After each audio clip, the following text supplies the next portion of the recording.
A human rights letter signed by more than 100 prominent international human rights organizations and foreign ministers of governments around the world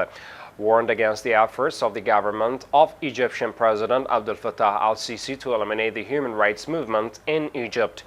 This comes days before the start of the 46th regular session of the United Nations Human Rights Council, which is scheduled to begin on February 22, 2021.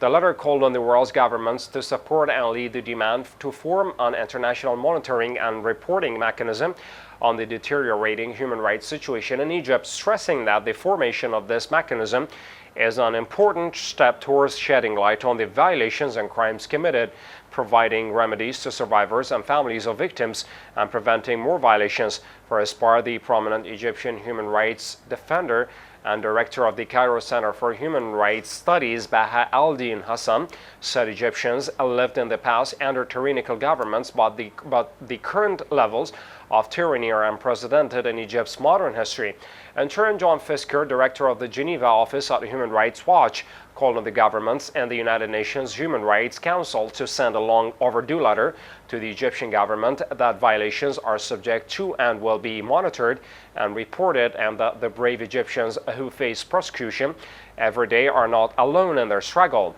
The representative of Amnesty International before the United Nations in Geneva, Kevin Wallan, also stressed that the survival of the human rights movement in Egypt, which is suffering the most suffering, is at stake, calling on members of the international community to support efforts to form a monitoring and reporting mechanism at the Human Rights Council concerning the situation in Egypt.